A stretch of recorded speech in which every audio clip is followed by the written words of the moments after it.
goodness we have editors that can take care of this for us, because we're a hot mess over here, y'all. Sophia, you know, I love working from home. This is why I don't do OOTDs, because I like working from home and just wearing like casual clothes, which, you know, for those who are curious, while we're kind of waiting for them to get my sound back right in here. Sorry, I keep hearing them on my monitor. That I like to be comfortable, and so these are LL Bean pants. Let me start over. Sorry, I need to act like a real influencer. This is my OOTD. That is not my dog of the day. It is my outfit of the day, and my pants are from LL Bean, circa, I don't know, like 9 years ago probably. But look at the quality, y'all. They've not faded at all. And t-shirt from Target. I have struggled my entire adult life. I know this is completely off topic of what we're supposed to be talking about today, but it's important content. And that's what I do. I share important content. I could not find a t-shirt that did not make me look like I was wearing like a three-legged race sack. And then I found this t-shirt at Target. I don't know the item number, so please don't comment in because I have no idea. But it's saved in my cart. If you want to give me your size and your address, I will just ship you some. But I found this t-shirt at Target, and it is hands down the best t-shirt I've ever had in my life. Love it. Okay. All right, we all ready? Someone have Sophia in a she's not. Okay, good. We're all contained. All right. Hi, I'm Jillian, and I'm the creator of an online community, A Superwoman's Handbook. This is not something I ever thought would become a podcast, a printed book, an online community, nothing. It started simply as a handwritten notebook, like spiral bound, that I kept for myself because I felt like when I left college and I started engaging in adult world, I just felt a little ill-equipped for social things and kind of how personal relationships worked. I realize now that was childhood trauma, but nonetheless, at that time, I thought, gosh, you know, I've just spent all my time being a brainiac and not learning EQ and social things that I need to learn that now. So I approached it from a very academic place. And as my girlfriends would just very casually say things, I wrote them down because I was trying to take notes for myself. I wanted to be cool. I wanted to be a good human. I wanted to be, you know, socially kind of vibing. And so for example, we went to brunch. We used to go to brunch every Sunday because we would club every Saturday night. Don't judge me because I know you did it too. And so Sunday we'd show up to brunch with our sunglasses on, wearing half of what we wore the night before, and just like rolling in for some French toast and a Bloody Mary because hair of the dog always works. And one of our girlfriends didn't come, and I'd had maybe like a minor squabble with her that week. And so I just instantly thought, well, she didn't come to brunch today because she's avoiding me. And so I need to go into rapid repair to get our friendship, our relationship back on track. And my girlfriend, sunglasses, Bloody Mary, leans over and she's like, it's not all about you. And y'all, it's like she sliced me open and spoke directly to my soul. It's not all about me. People cannot come to brunch. And it has nothing to do with me. People can do a lot of things, and it has nothing to do with me. And that is just one of 500 that were in the original printed book. And it was, again, just supposed to be for myself. And then after I had gotten all the content down and kind of was talking about it with people and saying like, oh, why don't you read this chapter? If one of my girlfriends was going through something and I had kind of written a chapter, I was like, girl, read this. Like, there's not enough wine for us to get through this right now, but read this book. So my personal notebook became a resource guide for my like inner circle of friends. And it was just kind of mentioned, why don't you print this? Why don't you make this? This will be a much better gift for, you know, high school, college graduations, 18th birthdays. Like, this content is much more modern and applicable than like, oh, the places you'll go. No, give me legit actionable things. Give me the answers to the test. That's what I wanted. I wanted the answers to the test because I wanted to live a beautiful, successful life, as one does. I mean, so I went through that process, worked with an amazing graphic artist who just I mean, without his contributions and him putting my thoughts and words into art, it would have never happened. So it was just it was so amazing that the people who were needed in the project along the way came along. And when we had the print proofs done, it's like, whew, major hurdle. It just didn't feel right. And those that are kind of in tune with yourself, whereas, as my mom says, are fae, that it just didn't feel right. And it was very hard for me. I think that was, that was the second time in my life. The first time was when I quit my job, broke up with my boyfriend, broke my lease, and moved in with one of my other friends. But anyway, that was the first. The second time, I truly trusted my gut, no matter how crazy it was when I decided to just shelve the book. Because it had been everything. Is someone watching Sophia? She looks like she just vomited up. Anyway. Okay. All right, so it didn't feel right in my soul. And I've learned, I need to trust that because it doesn't lead me wrong. I don't always like what it says. And in this moment, I really didn't like what it said. But I trusted it. And so in 2011, I put it up on a shelf. And I was like, all right, baby girl, I'll be back for you. Well, life, work, dogs, kids, wine. All those 4-letter words really came together, and I just never picked it up again. And it was just not even something I thought about, which is so crazy because I'd spent so much of my just emotion and my time and my life invested in this product, in this book, that it just, to not think about it for 14 years. And so this past December, I started thinking about, oh gosh, our daughter, she's turning 18 and she's going to be going out into the world, and this just cold sweat panic came over my body. Mamas, you know what I'm talking about. And I know that we have to hold the handlebars of their bike and teach them how to pedal and then let go, and that's our job is not to build babies. Our job is to build humans that can live alone and make their own decisions. But okay? No. Don't move out. Don't ever leave me. But anyway, but I also had this just overwhelming, oh my God, I don't want her to be in the same situation I was when I realized that I was not equipped for my adult life. I want to give her all the answers to the test. If we have them, why not print it? Why not get it all together and just put this out into the world and say, hey ladies, no need to repeat the mistakes I made on Chicks Beach, where all the enlisted guys would jump off the deck of our bar and just swim up for $1. Like, don't do that. That's not how you meet your husband. But so I wanted to put it together, and then I had the "it's not all about you" thought. Thank you. You know who you are. It's not all about you. And I realized I needed to open this up, and I needed to get stories from women all over the world. That if I were to get hit by a bus tomorrow and I wasn't a resource for her, I wasn't here to guide her, I wasn't here to share my knowledge or be a sounding board, what would she do?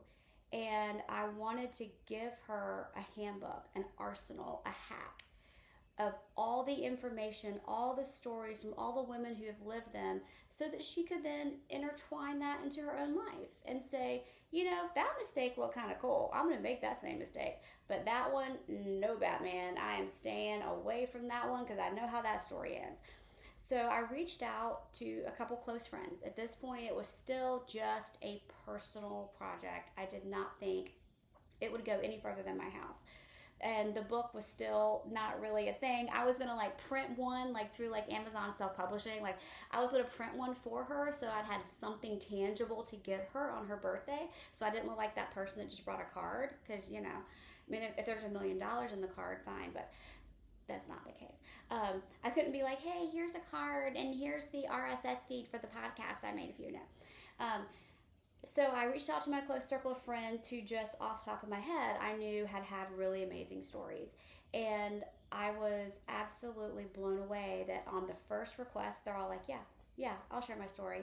And if you listen to the podcast, it's the very first few episodes, those are raw, y'all. I mean, they're all raw, but in that scenario, think about it. You are sharing your story of that level with a friend directly just for their personal content, like it was not, so it wasn't like they were anonymized on a global podcast like it is now. And I was so happy with their stories, and I had this feeling of yes, keep going, this is what you need to do. That I can't even claim credit. I didn't post. One of my assistants, God love you, one of my assistants posted in a Facebook group because I was too vulnerable, y'all. I need this podcast. I need this book as much for me as I do for other people. So don't think I'm sitting here. That's why I named it A Superwoman Handbook. It is not it is just a collection.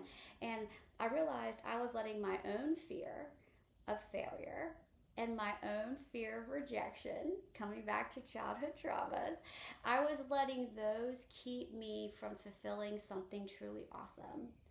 So I'm so glad that she went behind my back and posted this super awesome post and asked people to just click on my calendar link to book. I woke up the next day and I'm like, whoa, why is my calendar full of all these people? Like what's happening? And there were all these notes. Jillian, I love your passion project. I love what you're trying to build for your daughter. I want her to hear my story. I never want her to be in the pit wondering how she gets out like I was. And it was just email after email. And I cried. And those who know me, I tease about having a black heart because of childhood trauma. But I am not someone to be impacted like that, but it hit me on such a raw, organic place that I was like, oh God, we've got to hear these stories. And not just me, I need to get this out into the world, because it opened my eyes that I kind of knew it intuitively that I'm not special. It's not all about me. I kind of knew intuitively that I wasn't the only person who'd lived through a lot of the crap I lived through. Everyone does in their own way. Like the widgets are different, the names are different, the weapon of assault is different, but we all kind of live through these same things. So why not, put together this collection? Oh, here we go. We got a visitor on set here. Here we go, Sue. Can you mind your manners like we practiced? Nope, because she is a bull in a china shop, but that's okay. And now you've broke my ADD theater, so I'll have to try to figure out where it was. All right, yes, okay, yeah. So I realized that this was something I wanted to share with the world, and a podcast was the easiest and most affordable way to do that. I didn't want to selfishly keep all these stories just for myself, Sophia, because I wanted to. I knew if it was having that big, if it was getting that big of an impact from someone like me, it would get a huge impact, that the world needed to hear these stories. So I just reached out on, I think it was Fiverr, and to a podcast producer, because I don't know how to make a podcast. I mean, I can make a pie, I can hold a dog in my lap, but I don't know anything about making a podcast. And so the first person I reached out to, he responded, and talk about God at work. He has been amazing. We have had so many hiccups. We've had so many things kind of come along, and he has solved all of them and been there, and he knows his craft, which has been just a great joy, because I wanted to bring these stories. I wanted to bring this content out into the world. And I could do my part in the project. It's a group project. It's a global project. I could do my part in interviewing women and chatting with them and sharing the story and making videos like this to get more folks to please reach out. We want to hear your story. I feel like I say that all the time. We want to hear your story, because we really do. But I didn't have all the skill set needed. So that was kind of another big takeaway.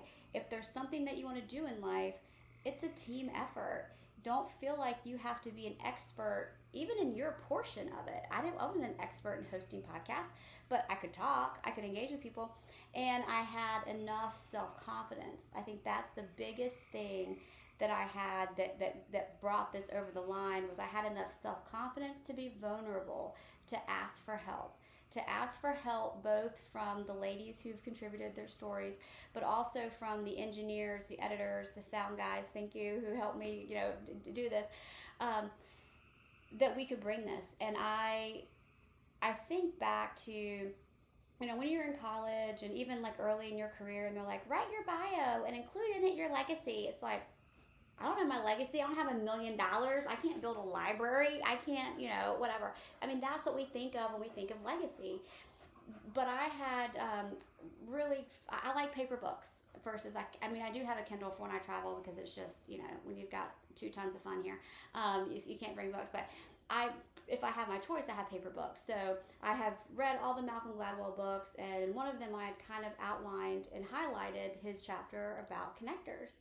And I thought, that's me. I identify as that. I identify as a connector in our social circle here. And I did that in real life. I never thought I would be in a place or have the skill and resource and tools to be a connector virtually, to be a connector globally.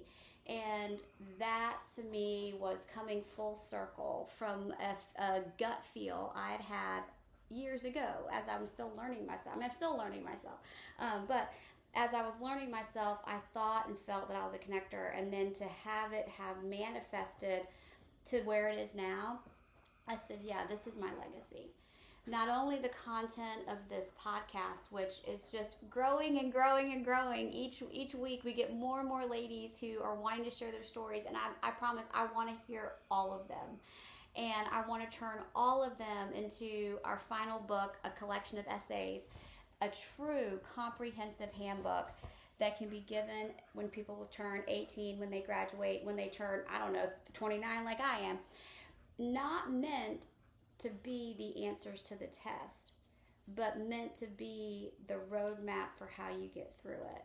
And why I want to make that very clear definition, or that very clear distinction, is because much of this is, yes, having the right answer to the test. Like, it's not all about you. That's a pretty quick thing. That gets you through that moment. And 99% of the time, it's not about you. But there is that time when you've messed up, girlfriend, and you've done this, and you need to make it right, and it is about you. Ooh, how do you do that? How do you climb out of that pit, and how do you do that? That's what this book is about. That's what this book is meant to help all those who are in that moment, who are going through things, understand why they're there. That's the first thing. How did we get here? Why am I in this pit? And is it because I didn't have boundaries and I let someone push me in the pit? Okay, that's one problem to solve. And we have tons of stories for people who are in that situation. Or did I run at 100 miles an hour and say free bird as I jumped off the cliff into this pit? That's me. We have stories for those as well. So I really tried to cover this from all angles, and I'm sure I still have a lot of anxiety because I feel like there are so many scenarios, so many things that we just pick up in life along the way that I have not included in this. And if I were to get hit by a bus tomorrow, I want to make sure I have armed my daughter with as much armor as possible. Armor I didn't have. And so I'm going to keep pushing. I'm going to keep collecting stories and keep putting together content, because there's always something more to learn. And as they say, when you know better, you do better. I knew that in theory. And I've told myself that many times to help me get myself out of the bed in the morning when I didn't want to. But to truly own it, to give yourself grace and forgiveness, this is what I'm going to leave you with today. When you look back at your life, when you look at the stories that these ladies share, when you think of these stories in your own life, the point is to give yourself grace and forgiveness for how that went down. Because you did the best you could with what you had and what knowledge you had at the time. If your resources had been different, financial, emotional, familiar, if they'd been different, you probably would have made a different decision. If your finances had been different, you probably would have made a different decision as well. If your knowledge of yourself had been different, you would have made a different. So we can't beat ourselves up, but we can make corrections. We can own it. And we can make corrections moving forward so we don't repeat it. And we can bring as much water back to those behind us who are walking up the ladder behind us so that they can have a little bit easier journey. Thank you for following.